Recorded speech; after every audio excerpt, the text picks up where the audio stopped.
With me today to discuss Tropical Storm Elsa and the potential impact throughout our county are City Council President Sam Newby, Atlantic Beach Mayor Ellen Glasser, Emergency Operations Director Steve Woodard, Fire Chief Keith Powers, Sheriff Mike Williams, and JEA CEO Jay Stowe. Elsa is on track to impact our area late tonight and throughout Wednesday. The latest track shows that we should begin seeing rain and wind late tonight, with conditions worsening overnight and continuing through Wednesday. While we are on the edge of the cone and not expecting widespread damage, there's still a chance for flash flooding, strong winds, tornadoes, and severe thunderstorms. While we are no stranger to these conditions, it is important that everyone is prepared, not just for Elsa, the first named storm to impact us this year, but for the remaining months in hurricane season. A recent development is that western Duval County will be under a tropical storm watch, which was also a development this morning. I'm asking everyone to have a plan, know your evacuation zone, and make sure you have a storm kit. JaxReady.com has tips to help you get prepared. Please go to their website and follow them on social media for important updates. That's JaxReady.com. While at this time we do not expect to open storm shelters or order any evacuations, out of an abundance of caution, we are going to close all city-operated summer camps and pools tomorrow only, Wednesday, July 7th. I've also been informed that Duval County Public Schools student-related summer programs will also be closed tomorrow. That's all student-related camps and summer school for tomorrow. For our unsheltered homeless individuals, Sulzbacher will be providing emergency shelter tonight and tomorrow night, Tuesday and Wednesday. They will be opening temporary sleeping areas, providing sleeping pallets and blankets for people in need of shelter during the storm. Women and families seeking shelter can go to Sulzbacher Village at 5455 Springfield Boulevard, and men go to Sulzbacher Downtown Campus at 611 Adams Street. Our Public Works crews have been out over the holiday weekend surveying and clearing drainage systems and flood-prone areas throughout our city. First responders at our Sheriff's Office and Fire Department are planning and coordinating preparation and response efforts. Our city is no stranger to these events, and we're taking steps to be prepared. As I mentioned, there is a possibility of flash floods in certain areas due to heavy rains and storm surge. If you encounter flooded streets while driving, turn around. Do not drive into high water. Before I close, as many of you are aware, the City of Jacksonville has been conducting a nationwide search for a Chief Resiliency Officer, a position that will be crucial during emergency situations, including storms like this one. I'm happy to announce that we have selected Ann Colanisi for the role, and she will begin in the coming weeks. Ann has worked at the highest levels of the federal government. She led the Coastal Resiliency Program for the City of New Orleans, served on the Coastal Advisory Team for the State of Louisiana's Coastal Master Plan, and worked on the Climate Preparedness and Resiliency Team at the White House Council on Environmental Quality. Ann is a welcome addition to the City of Jacksonville, and I look forward to working with her. In closing, I want to encourage citizens to stay informed by the city website, JaxReady.com, our JaxReady mobile app, or via local media outlets. Know your evacuation zones and routes so you're prepared if you need to act quickly. Not just tomorrow, but throughout this entire hurricane season. Our city call center is taking calls at 630-CITY and answering questions from citizens. And if you have a medical emergency, dial 911.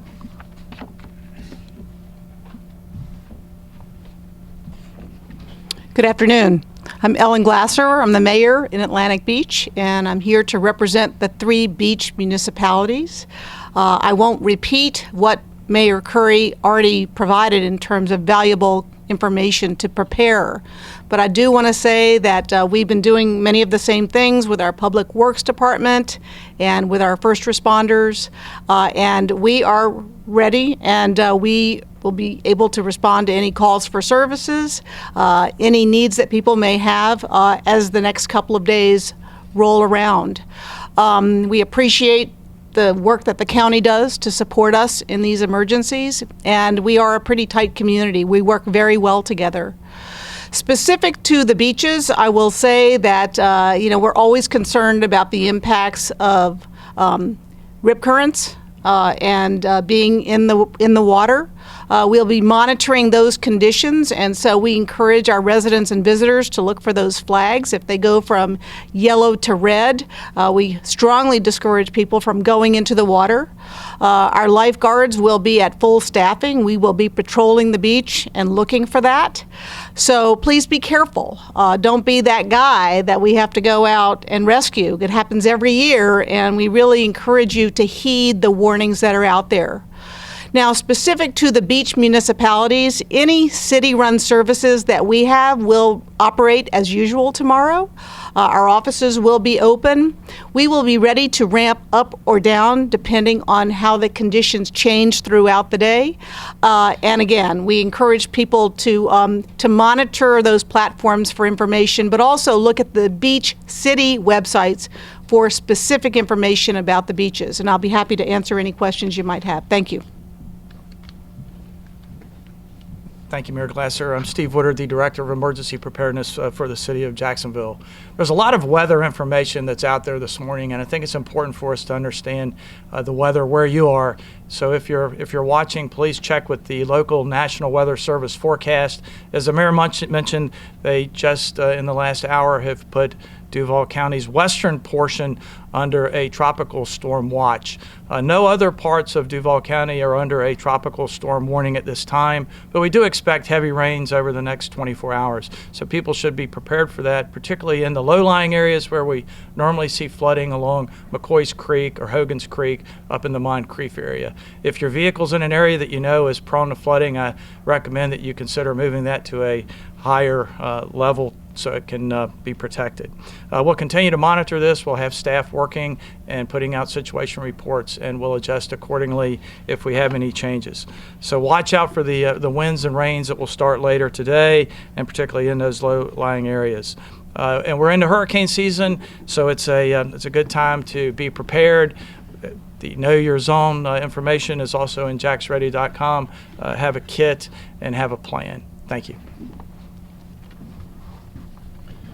Thanks, Steve. So specific to tomorrow and this current forecast, people will be out and about tomorrow. So we would just remind people that you shouldn't drive through standing water. If you come to a large intersection and the power is out, you treat it as a four-way stop. If there's an officer in the intersection, follow his instruction as it relates to traffic control. And at this point, we don't anticipate, again, based on the current forecast, closing the bridges. Remember, that's a 40-mile-an-hour sustained wind that closes the bridges, and we don't have that in the forecast as of yet. So again, as people are out and about tomorrow, we would just ask everybody to be patient and be safe. Thank you. Good afternoon. I'm Jay Stowe, the CEO of JEA. First, I appreciate the close coordination that we have with the city and the other agencies in the room. JEA is focused on maintaining the public health and public safety of everyone in Northeast Florida, including Duval County, St. Johns, Nassau, and Clay County customers that we have. Our team's been meeting throughout the past several days to be prepared for this. In order to keep people as safe as possible, we will be closing our lobby tomorrow, and we are discontinuing the cutoff of utilities for non-payment current now through Thursday. We ask customers to make sure their contact information is up to date on JEA.com, sign up for alerts at JEA.com, and customers who do experience an outage can call 665-6000 to report that, or go to JEA.com to do that. Please stay safe, heed the warnings, and pay attention to what is going on, and we will be prepared to respond if anything does happen in our area. Thank you.